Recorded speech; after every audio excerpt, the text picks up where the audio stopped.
On l'a vu tout à l'heure, les papis du rock sont devenus des stars de la pub, mais ils ne sont pas les seuls. Il y a les papis tout court, ceux que le marketing désigne comme des seniors. Une appellation un peu hypocrite, car on se rend compte que la seule chose qui soit vraiment importante, c'est ce qu'on appelle l'âge subjectif. C'est-à-dire que quand vous avez 60 ans, vous pensez en avoir 50, et quand vous avez 75 ans, vous pensez en avoir 60. Charlotte Bricard tente de décoder cette complexité en compagnie d'une spécialiste du senior marketing.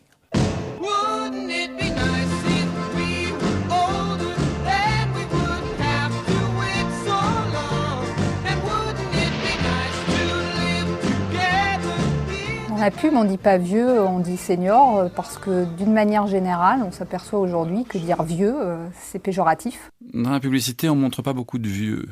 Parfois, exceptionnellement, on montre des seniors, mais c'est pas pareil.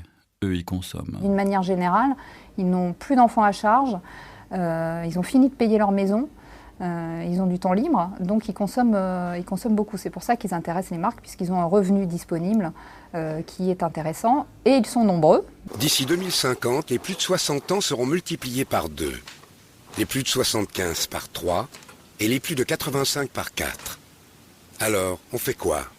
Aujourd'hui, s'adresser à un senior en utilisant le mot senior et en disant vous êtes un senior, ça ne marche pas très très bien, et effectivement il y a un certain rejet, ça revient presque à dire vous êtes un vieux.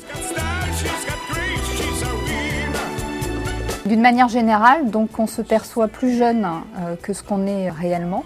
Et effectivement, le pic arrive autour de 65 ans où on se perçoit 19 ans plus jeune que ce qu'on est réellement. Je suis morte. Je suis complètement crevée. Le terme senior, il a été créé fin des années 50, où l'espérance de vie était beaucoup plus courte. Donc un senior plus de 50 ans, ça avait du sens. On se croirait sur une TV. Aujourd'hui, l'espérance de vie est de 82 ans en moyenne en France. Quand on dit qu'un senior a plus de 50 ans, on couvre une tranche d'âge qui fait 30 ans. Äiti ja isä, tässä on Antti. Päivää.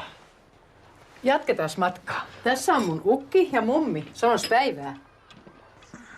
Hyvää päivää. Päivää.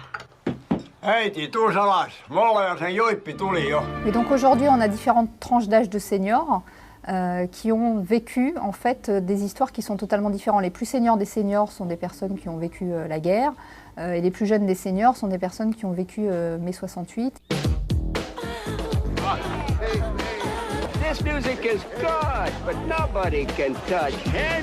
Les seniors de demain sont des personnes qui, pendant leur jeunesse, auront vécu le chômage, la récession. Donc forcément, toute leur vie, ils auront eu un rapport aux marques et à la consommation qui sont totalement différents. C'est un investissement, il faut penser à l'avenir. Nous, l'avenir, hein.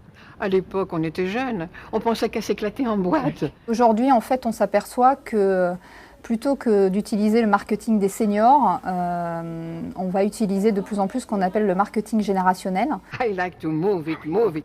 I like to move it, move it. C'est-à-dire qu'on va avoir un marketing pour chacune des générations qui va évoluer au fil du temps. Aujourd'hui, on peut avoir un marketing sur les jeunes, qui sont des personnes qui sont nées avec les nouvelles technologies. Et ce marketing qui est aujourd'hui un marketing des jeunes, demain, et ça sera le marketing des personnes de 40 ans, donc de la ménagère de moins de 50 ans. Et après-demain, ça sera le marketing des seniors. There we are on our first date. And you look gorgeous. Thank you. You're so sweet. Just goofing off. Like to see a nice prince out. And we're cut there.